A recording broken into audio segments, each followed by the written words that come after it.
நேரத்தில் நீங்கள்லாம் 100 தடவை கேள்வி கேட்டிருக்கீங்க, அவ்வளவு நேரலையில் தான் பேச்சிருக்கு. அதுக்கப்புறம் இப்படி அபாண்டம் சொல்லலாமா? நேரலைக்கு ஒதுக்கப்பட்ட நேரத்தில் நேரலை பெருகிட்டே தான் இருக்கு. இல்லாத நேரங்களில் உங்களை காட்டணும் அப்படின்னா நாங்கள் காட்ட முடியாது. நான் என்ன காட்டணும்னு கேட்கலீங்க ஐயா. நேரலை எல்லாரும் பேசும்போது கொடுக்கறத எனக்கும் கொடுங்கன்னு தான் நியாயத்தை தான் கேட்கறேன். அது நீங்க கேள்வி நேரம் மட்டும்தான் நேரலை, அது நடந்துகிட்டு தான் இருக்கு. அதுல யாருக்கும் தடை இல்லாம இருக்கு. மாண்புமிகு பேரவைத் தலைவர் அவர்களே, இந்திய நாடு ஒரு சிறப்பான கடல் வளத்தை கொண்டிருக்கக்கூடிய நாடு.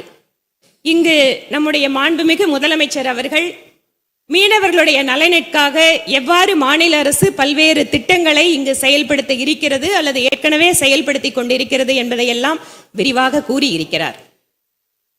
ப்ளூ ரெவல்யூஷன் என்று நம்முடைய மத்திய அரசு ஒரு தனியான ஒரு நீல புரட்சிக்கென்று பல்வேறு இலக்குகளை நிர்ணயித்து கடந்த 4-5 ஆண்டுகளாக மத்திய அரசினுடைய நிதிநிலை அறிக்கையின் போது, குறிப்பாக ஆழ்கடல் மீன்பிடிப்பு 4-5 வருடங்களுக்கு முன்பாக பிரதமரே நேரில் வந்து ராமேஸ்வரத்திலே துவக்கி வைத்தார் அந்த திட்டத்தை கடந்த அதிமுக ஆட்சியின் போது. அதே போல கடல் பாசி வளர்ப்பு திட்டம்.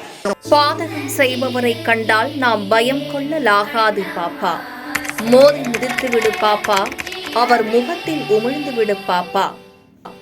அண்மை செய்திகளை உடனுக்குடன் தெரிந்து கொள்ள இணைந்திருங்கள் எம் நாடு தொலைக்காட்சியுடன்.